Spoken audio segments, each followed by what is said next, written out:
अधिक मास 2026 अधिक मासात म्हणजे धोंड्याच्या महिन्यात लेक व जावयाला सोन्यापेक्षा मौल्यवान ही एक वस्तू दान दिल्याने तुम्हाला पुण्याची प्राप्ती नक्कीच होईल. तसेच जावयाला वाण काय द्यावे आजच्या व्हिडिओमध्ये आज आपण सविस्तर माहिती जाणून घेऊया. पण ज्यांना मुलगी नाही त्यांनी काय करावे किंवा ज्यांना जावई नाही म्हणजे ज्यांचे जावई वारले आहेत तर मग त्यांनी अधिक मासात कोणाला दान करावे. मग तुमच्या मुलीचं लग्न झालेलं नाही, मुलगी अविवाहित आहे म्हणजेच मुलगी लहान आहे, तर मग आम्ही काय करावे असे बरेचसे प्रश्न आजच्या व्हिडिओमध्ये सविस्तर जाणून घेऊया. अधिक मासात काय करावे, काय टाळावे, जावयाला कोणते वाण द्यावे, अधिक मासात लेक व जावयाला आवर्जून द्या ही सोन्यापेक्षा मौल्यवान ही एक वस्तू. तर ती कोणती वस्तू आहे हे जाणून घेऊया. मित्रांनो, आपल्या हिंदू धर्मात अधिक मास अतिशय पवित्र मानला जातो.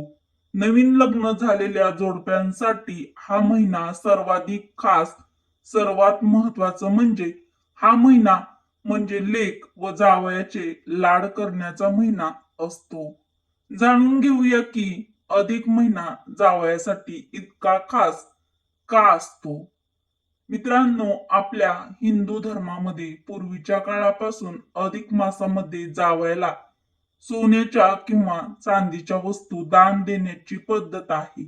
पण आता सध्या सोन्या चांदीचे भाव हे गगनाला भिडलेले आहेत. त्यामुळे सर्वांनाच सोनं किंवा चांदी घेणं हे शक्य होत नाही. कारण की काहींची आर्थिक परिस्थिती तशी नाजूक असते. त्यामुळे त्यांना सोनं चांदीच्या वस्तू घेणं शक्य होत नाही. तर सोनं चांदी जरी तुम्ही घेऊ शकत नसाल तरी जावयाला सोन्यापेक्षा मौल्यवान ही एक वस्तू अधिक मासामध्ये तुम्ही आवर्जून नक्की द्या. तर अधिक मासामध्ये जावयाला वाण देण्यासाठी सोनं चांदी तुम्ही घेऊ शकत नसाल तर सोन्यापेक्षा मौल्यवान अशा काही वस्तू मी तुम्हाला आजच्या व्हिडिओमध्ये सांगणार आहे. त्यामुळे व्हिडिओ शेवटपर्यंत नक्की बघा, कोठेही स्किप करू नका व आपल्या चॅनलला सबस्क्राईब जरूर करा. नमस्कार मित्रांनो, श्री स्वामी समर्थ. मित्रांनो, आजचा दिवस तुम्हाला खूप छान सुखाचा, आनंदाचा, खूप छान जावो हीच स्वामी महाराजांच्या चरणी प्रार्थना करून आजच्या या आपल्या नवीन व्हिडिओला सुरुवात करूया. तर मित्रांनो, गुढीपाडव्यापासून आपल्या मराठी नववर्षाची सुरुवात झालेली आहे. तर यंदा 2026 मध्ये अतिशय पवित्र अधिक मास म्हणजे धोंड्याचा महिना देखील आलेला आहे. तर हा धोंड्याचा महिना हा भगवान विष्णूंना समर्पित असून हा महिना अतिशय पवित्र आणि अत्यंत शुभ मानला जातो. या अधिक मासाला धोंड्याचा महिना मलमास किंवा पुरुषोत्तम मास असं देखील म्हणतात. तर यंदा 2026 मध्ये अधिक महिना आलेला आहे. तर धोंड्याचा महिना हा 3 वर्षातून एकदा येतो आणि या अधिक मास हा महिना अतिशय शुभ मानला जातो. तर धोंड्याचा महिना हा भगवान विष्णूंना समर्पित आहे आणि इतर देवतांकडून आशीर्वाद प्राप्त करून घेण्यासाठी विविध धार्मिक विधी देखील या महिन्यामध्ये केल्या जातात. अधिक मासाची उत्पत्ती प्राचीन काळापासून झालेली आहे आणि जेव्हा अधिक मास म्हणजे धोंड्याचा महिना ज्या वर्षामध्ये येतो त्या वर्षी 12 महिने नसून 13 महिन्याचं पूर्ण वर्ष हे पूर्ण होतं. तर यंदा 2026 मध्ये अधिक मास हा कधी सुरू होणार आहे, तर अधिक मासामध्ये म्हणजेच धोंड्याच्या महिन्यामध्ये लेक व जावयाला आवर्जून द्या ही एक वस्तू. तर ती कोणती वस्तू आपल्याला या अधिक मासामध्ये जावयाला द्यायची आहे हे सर्व सविस्तर आजच्या व्हिडिओमध्ये जाणून घेण्यासाठी व्हिडिओ संपूर्ण बघा आणि व्हिडिओला एक लाईक अवश्य करा. मराठी रोहिणी किचन आपल्या चॅनलला सबस्क्राईब करा व कमेंट बॉक्स मध्ये जय श्रीकृष्ण किंवा जय माता लक्ष्मी किंवा मग तुमच्या लाडक्या लेकीचं नाव नक्की लिहा. तर मित्रांनो, यंदा 2026 मध्ये अधिक मास अधिक महिना म्हणजेच धोंड्याचा महिना 17 मे 2026 या दिवसापासून सुरू होणार आहे आणि समाप्ती 15 जून 2026 या दिवशी अधिक मासाची समाप्ती होणार आहे. आणि अधिक मास धोंड्याचा महिना हा दरवर्षी येत नाही, तर तो 3 वर्षांनी हा अधिक मास म्हणजे धोंड्याचा महिना येतो. तर अधिक मास म्हणजे ज्योतिष आणि खगोलशास्त्राचे कारण आहे. आपले हिंदू कॅलेंडर एक चंद्र आणि एक सौर अशा दोन पद्धतीने चालते. चंद्रवर्ष हे 353 दिवसाचे असते आणि सौर वर्ष हे 365 दिवसाचे असते. या 2 वर्षामध्ये सुमारे 11 दिवसांचा फरक पडतो आणि हा 11 दिवसांचा फरक भरून काढण्यासाठी प्रत्येक 3 वर्षांनी अधिक महिना हा जोडला जातो आणि म्हणून याला अधिक मास म्हणजे धोंड्याचा महिना देखील म्हणतात.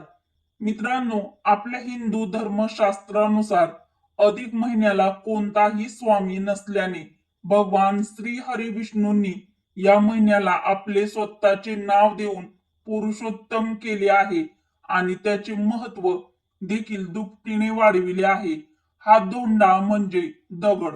पूर्वी या महिन्यात कोणतेही शुभ कार्य किंवा धार्मिक विधी आहे तर ते केले जात नव्हते. त्यामुळे हा महिना धोंड्यासारखा निरुपयोगी मानला जात होता. या महिन्यात फक्त लेक व जावयाचा मानपान केला जातो. या महिन्यात आपल्या जावयाला सोन्यापेक्षा मौल्यवान ही एक वस्तू आवर्जून नक्की द्या. तर अधिक मासामध्ये जावयाचा मानपान करण्याची प्रथा आपल्याकडे आजही चालू आहे. मित्रांनो, अधिक मासामध्ये जावयाचा मानपान केला तर जावयाला उत्तम आरोग्य, ऐश्वर्य, संपत्ती ही प्राप्त होते. या महिन्यात दान करणे हे अत्यंत शुभ आणि पुण्याचं मानलं जातं आणि या महिन्यात आपल्या ऐपतीप्रमाणे जे काही शक्य होईल ते दान होईल ते आपल्याला आवर्जून करायचं असतं. अधिक महिन्यात ओम नमो भगवते वासुदेवाय नमः या मंत्राचा जास्तीत जास्त जप करावा. तसेच भगवान श्री हरी विष्णूंच्या नामांचा विष्णू सहस्त्रनामाचं पठण देखील अवश्य करावं. अधिक मासामध्ये जावयाला अधिक महत्व का? याचं कारण असं आहे की ज्या वेळेला आपण आपल्या मुलीचं लग्न करतो त्यावेळेला लक्ष्मी नारायणाचा जोडा म्हणून आपण लेकीला आणि जावयाला नमस्कार करतो. त्यामुळे अधिक मासात लेक व जावयाचा मानपान केल्याने साक्षात भगवान विष्णू आणि माता लक्ष्मी यांचे कृपा आशीर्वाद तुम्हाला मिळत असतात. म्हणून जावयाला नारायण म्हणून संबोधलं जातं. म्हणून जावयाला दिलेलं दान हे साक्षात भगवान विष्णूंना दिलेलं दान किंवा वाण समजलं जातं. म्हणून अधिक मासामध्ये जावयाचा विशेष मानपान केला जातो. पण आता प्रश्न असा आहे की ज्यांना मुलगी नाही मग त्यांनी अशा लोकांनी काय करावं? तर ज्यांना मुलगी नाही तर त्यांनी आपल्या भावाची मुलगी असेल तर तुम्ही एखादी मुलीसारखी म्हणजे तुमच्या वरती मुलीसारखी जी माया प्रेम करत असेल अशांना सुद्धा तुम्ही तुमची मुलगी मानून तुम्ही त्यांचे सुद्धा लेक जावई म्हणून हे दान देऊ शकता व हे शुभ फळ मिळवू शकता किंवा हे पुण्याचं काम तुम्ही अधिक मासात करू शकता. किंवा मग तुम्ही तुमच्या नंदेला सुद्धा मुलगी मानून त्यांच्या मिस्टरांना जावई म्हणून हे वाण देऊ शकता. पण ज्यांना जावईच नाहीयेत तर ज्यांचे जावई वारले आहेत मग आम्ही काय करावे असा देखील प्रश्न बरेच जणांना पडतो. तर तुमचे काही कारणाने जर जावई वारले असतील तर तुम्ही तुमच्या लेकीला तुमच्या नातवंडांना बोलावून देखील मानपान करू शकता. तुमच्या लेकीला देखील तुम्ही दान करू शकता किंवा मग तुमच्या बहिणीचा मुलगा म्हणजेच तुमचा भाचा असेल तर भाचा देखील जावाईच म्हणून मानला जातो. म्हणून तुम्ही तुमच्या भाच्याला व त्याच्या पत्नीला तुमची मुलगी मानून हे अधिक मासाचं दान करू शकता. म्हणजेच लेक व जावई मानून हे वाण अधिक मासामध्ये त्यांना देऊ शकता. तर आता बघूया अत्यंत महत्वाचा, सर्वात महत्वाचा प्रश्न की जावयाला वाण अधिक मासामध्ये काय द्यावे आणि सोने चांदी जर तुम्ही देऊ शकत नसाल तर सोन्यापेक्षा मौल्यवान ही एक वस्तू आवर्जून नक्की द्या. तर अधिक मासामध्ये म्हणजे धोंड्याच्या महिन्यामध्ये या महिन्यात मुलीचे आई वडील लेक जावायला घरी बोलावून त्यांना गंध वगैरे लावून ओवाळतात. पंचपक्वानाने त्यांचा मानपान केला जातो. पंचपक्वान जर तुम्हाला देणं जमत नसेल तर तुम्ही अगदी साधी सरळ पुरणपोळीचा स्वयंपाक देखील बनवून तुम्ही जावयाचा मानपान करू शकता. जावयाला अधिक मासाचं वाण दिलं जातं. हिंदू धर्मात मुलगी जावयाला लक्ष्मी नारायणाचा जोडा मानतात. म्हणून देवी लक्ष्मी आणि भगवान विष्णू यांचा आशीर्वाद मिळवण्यासाठी या महिन्यामध्ये जावयाचा विशेष मानपान केला जातो. तर जावयाला धोंडे दान दिले जातात. तर हे पूर्णाचे धोंडे बनवून दान देण्याची पद्धत आपल्याकडे आहे. लेक व जावयाला वाण म्हणून चांदीची, तांब्याची किंवा स्टीलची 5 भांडी वाण म्हणून दिले जातात. तसेच जावयाला तुपात तळलेले 33च्या पटीत अनारसे देतात. एका चांदीच्या किंवा तांब्याच्या भांड्यात चांदीचे तांब्याचं भांड नसेल तर तुम्ही स्टीलच्या देखील ताटामध्ये देऊ शकता. तर अनारसे ठेवून त्यावर तांब्याचा दिवा ठेवून तो लावून जावयाला देतात. अनारशाऐवजी तुम्ही 33 बत्ताशे देऊ शकता किंवा मग 33च्या संख्येने म्हैसूर पाक देऊ शकता. 33च्या संख्येने जाळीदार पदार्थ वाण म्हणून देत असतात. परंतु त्यांची संख्या 33 असावी. या महिन्यात नारळ, सुपाऱ्या, फळे, सुकामेवा किंवा मग तुम्ही आंबे सुद्धा देऊ शकता. तर यासारख्या वस्तू 33च्या पटीत तुम्ही जावयाला वाण म्हणून म्हणजे दान करतात. अधिक महिना हा 32 महिने 16 दिवस आणि 8 तासाच्या नंतर सुमारे 33 महिन्यांच्या नंतर येतो. या 33 महिन्यांसाठी म्हणून 33 वस्तूंचे दान केले जाते. ती संख्या अधिक मासामध्ये महत्वाची आहे. 33 कोटी देव असल्याने 33 ही संख्या महत्वाची मानली जाते. लक्ष्मी मातेला चांदी अतिशय प्रिय आहे. त्यामुळे जावयाला चांदीच्या वस्तू दिल्या जातात. चांदी हा अत्यंत पवित्र सात्विक धातू मानला जातो. चांदीची उत्पत्ती भगवान शंकरांच्या डोळ्यातून झाली आहे. चांदीचा संबंध प्रेमाचा कारक शुक्राचा आणि मनाचा कारक चंद्राशी आहे. चांदी शरीरातील पाणी आणि घटक नियंत्रित करते. मुलीचे आयुष्य सुखी करण्यासाठी अधिक महिन्यात जावयाला चांदीच्या वस्तू भेट देतात. देवी लक्ष्मी आणि भगवान विष्णू यांचा आशीर्वाद मिळवण्यासाठी दीपदानाला फार महत्व आहे. यामुळे जावयाला चांदीचे निरांजन नक्की द्यावे. तर जावयाला निरंजन दिल्यामुळे तुम्हाला लक्ष्मी आणि भगवान विष्णूचे आशीर्वाद मिळतात. जेव्हा तुम्ही चांदीचे निरांजन जावयाला देतात तेव्हा तुमच्यावरील यम, शनी, राहू आणि केतू ग्रहांचे वाईट परिणामही कमी होतात. म्हणून या अधिक मासामध्ये जावयाला आवर्जून चांदीचे निरांजन ही एक वस्तू आवर्जून द्या. तर तुम्ही चांदीचे निरांजन देऊ शकत नसाल तर तुम्ही पितळेचे देखील निरांजन घेऊन देऊ शकता. कारण सोनं, चांदी किंवा पितळ या वस्तूपेक्षा आपली भावना महत्वाची असते. ही घेणाऱ्याने आणि देणाऱ्याने दोघांनीही समजून घ्यायला हवी. तर या वस्तू दिल्याने तुम्हाला पुण्याची प्राप्ती नक्कीच होईल. कारण की अधिक मासामध्ये दानाला खूप जास्त महत्व सांगितलं गेलेलं आहे. तर हा जावयाचा मानपान केल्यानंतर तुम्ही जावयाला वस्त्रदान देखील करू शकता. नंतर आपल्या लाडक्या लेकीचं देखील कौतुक आपल्याला करायचं आहे. तर अधिक मासामध्ये आपल्या लाडक्या लेकीची देखील ओटी भरायची आहे.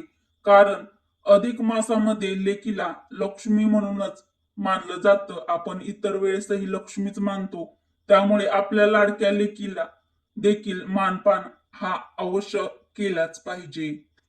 तर पहिल्यांदा आपल्याला आपल्या लाडक्या लेकीला पाटावर बसवून तिला हळदी कुंकू लावावे. नंतर लाडक्या लेकीच्या साडीच्या ओटीमध्ये तुम्हाला नारळ, खण, तांदूळ, लेकरुवाळ, हळकुंड, सुपारी, बदाम, खारीक, खोबऱ्याचा तुकडा, एक दोन फळं या वस्तू ओटीत ठेवून लेकीची ओटी भरायची आहे. नंतर लेकीच्या तोंडामध्ये तुम्हाला साखर ही आवर्जून भरवायची आहे आणि ओटी भरताना लेकीला 33 पदार्थ जसे की 33 अनारसे, 33 रुपये किंवा 33 फळं किंवा पदार्थ आवर्जून द्यायचे आहेत. तर अखंड सौभाग्यासाठी, उत्तम आरोग्यासाठी आणि आपल्या लाडक्या लेकीच्या दीर्घ आयुष्यासाठी, सुखी आयुष्यासाठी, सुखी संसारासाठी मनापासून देवाकडे प्रार्थना करायची आहे. तर या पवित्र अधिक महिन्यामध्ये आईने आपल्या मुलीला ही एक वस्तू देखील आवर्जून द्यायची आहे. तर ती कोणती वस्तू आहे हे मी तुम्हाला सांगणार आहे. त्याआधी व्हिडिओला एक लाईक अवश्य करा. अधिक मासामध्ये आपल्या मुलीच्या जोडव्यामध्ये भर टाकावी. मुलीला नवीन चांदीची जोडवी बनवून किंवा घेऊन द्यावी. पण जर तुमच्या आईला जर शक्य असेल तर नक्कीच आईकडून जोडवी करून घ्यावी. म्हणजे जर आईने स्वखुशीने दिली तर. परंतु आईला शक्य नसेल तर तुम्ही स्वतः देखील जोडवी केली तरी सुद्धा चालेल. जर तुम्हाला ही अधिक मासाची माहिती आवडली असेल तर कमेंट करून नक्की कळवा. व्हिडिओ आवडला असेल तर व्हिडिओला एक लाईक अवश्य करा. मराठी रोहिणी किचन आपल्या चॅनलला सबस्क्राईब देखील जरूर करा. तर अत्यंत महत्वाचा हा व्हिडिओ तुमच्या मित्र परिवारासोबत, बहिणींसोबत जास्तीत जास्त शेअर करा. चला तर मग परत भेटू अशाच एखाद्या नवीन व्हिडिओमध्ये. व्हिडिओ शेवटपर्यंत पाहिल्याबद्दल तुम्हा सर्वांचे मनापासून धन्यवाद. श्री स्वामी समर्थ. जय श्री कृष्ण. जय माता लक्ष्मी. जय श्री हरी विष्णू. धन्यवाद.